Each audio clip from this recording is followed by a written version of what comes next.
It is a painful journey and, unfortunately, a very common one. This intricate web that is the cycle of emotional abuse, how toxic relationships keep you trapped.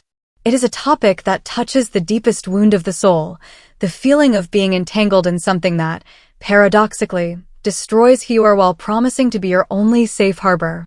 It is about the fog that settles in the mind, obscuring reality, making pain feel like love and freedom feel like an unbearable risk.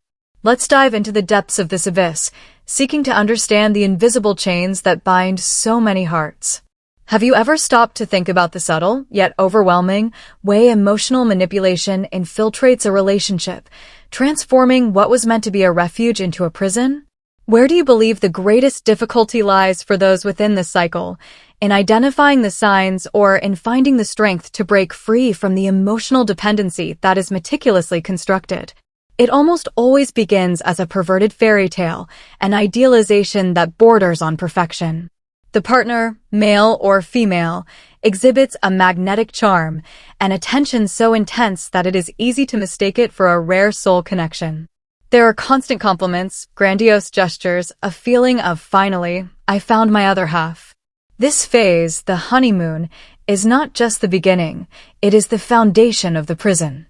It is the repository of sweet and unforgettable memories to which the victim will desperately cling when hell comes. This initial intensity is not healthy love, it is often a love-bombing technique, an overload of affection and validation designed to create rapid and deep dependence. The victim feels seen, loved, irreplaceable. And, because of this, the fall will be even more brutal. That initial sparkle serves as a constant, yet illusory, promise of return, a bait to endure what is to come. The emotional fragility, often pre-existing, of the victim is exploited with almost surgical precision, transforming neediness into a fatal vulnerability. Believing that this is the only possible love is the first and most effective handcuff. The transition is gradual, treacherous. Small acts of control disguise themselves as care or jealousy. I don't want you to go out with that person. They are not good for you, says the abuser, and the victim hears. He cares so much about me that he's afraid of losing me. The subtle criticism about clothing, work, friends, slowly erodes self-esteem. What was self-confidence turns into constant doubt. You begin to question your own judgment, your memories, your sanity, a phenomenon known as gaslighting. He makes you doubt what you saw and heard, denying facts and inventing versions, until your reality becomes completely dependent on his. You're overreacting, you're too sensitive, I never said that. These phrases, repeated relentlessly, act as slow poison, dismantling the victim's identity and ability to react. She isolates herself, not because the abuser restrained her with a physical chain, but because she feels ashamed, confused, and above all, no one would believe in her pain, a pain as intangible as it is real. The fear of exposure and social judgment is a powerful accomplice to the abuser. Then, the tension builds. This is the tension-building phase. The abuser becomes irritable, impatient, the criticisms become more acidic, the punitive silence longer and heavier. The victim desperately tries to walk on eggshells, attempting to avoid the next attack, doing everything to please, but never hitting the target, because the target is mobile. It is the abuser's own dissatisfaction and need for power. The anxiety is palpable, a constant knot in the stomach. The home, which should be the sanctuary, becomes a minefield. The victim loses sleep, appetite, the joy for the simple things in life. She lives in a state of hypervigilance, monitoring every change in her partner's mood, anticipating the imminent catastrophe. This constant readiness for disaster is exhausting, stealing all the energy that could be used for escape. Love, at this point, has already mixed with terror, hope with resignation. The explosion is inevitable. It is the climax of the violence, which can be verbal, emotional, psychological, or, tragically, physical. It is the discharge of accumulated tension. Screaming, humiliation in public or private, threats, destruction of objects. In this moment, the victim feels completely annihilated, worthless, exactly what the abuser wants her to feel. The pain is excruciating, the shame is overwhelming. She wonders how she got there, how she allowed herself to be treated this way. The wound opens, deep and ugly. But even at this point, the instinct for self-preservation is compromised. The victim, now diminished and dependent, is more afraid of being alone than of facing the next aggression. The fragility of her inner world is the abuser's greatest victory, as he managed to strip her of her identity. And then, the cycle turns again, entering the reconciliation or calm phase. The abuser's repentance is theatrical, intense, convincing. Tears, pleas, promises of change that sound sincere, vows of eternal love. You are the only person who understands me. I will never do that again. It was the last time. And, crucially, I love you. The contrast between the monster and the repentant lover is so drastic that the victim, exhausted and ardently desiring peace, clings to this mirage of redemption. She wants to believe the best of him. She needs to believe that the I love you is stronger than the I hate you.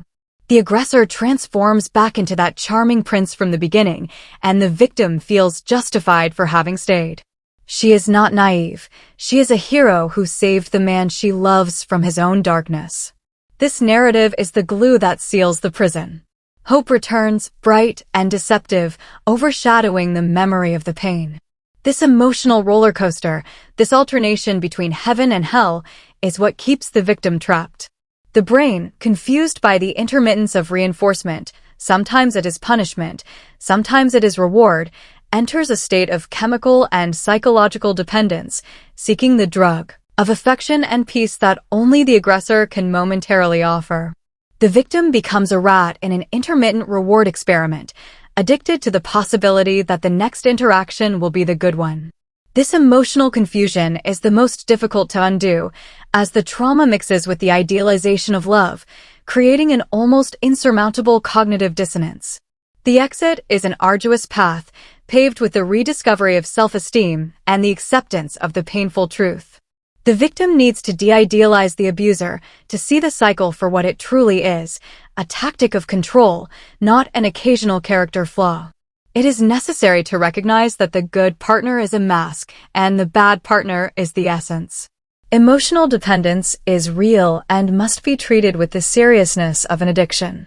The isolation, imposed or self-imposed, must be broken by seeking support from friends, family, and, crucially, mental health professionals. Therapy is the compass that helps the victim rediscover the north of her own identity, lost under layers of guilt and humiliation. Society also plays a crucial role. Judgment and incredulity, "Why didn't you leave him sooner?" are as destructive as the abuse itself. It is necessary to offer a space of welcome and validation, recognizing that psychological and emotional violence is insidious and leaves invisible, yet deep, scars. Breaking up is not a single event. It is a process of grieving for the person one thought they loved and the life one dreamed of having. The pain of freedom is intense, but the pain of staying is the slow death of the spirit. Freedom, however frightening it may seem at first, is the only path to reconstruction. It is necessary to accept that true love does not hurt, does not humiliate, does not control. True love uplifts, respects, and liberates. So, I ask you, reader who has followed me this far, what is your opinion on the nature of this emotional prison? Do you believe that the case itself has a definitive solution and that the victim, once out, can completely rebuild herself without the shadows of the toxic past? Reflecting on the complexity of this cycle is the first step to breaking it, whether in our lives or in the lives of those we love. The journey is long, but recovery is possible. It is an act of courage, return to the essence that was stolen. And that essence, once recovered, shines brighter than ever.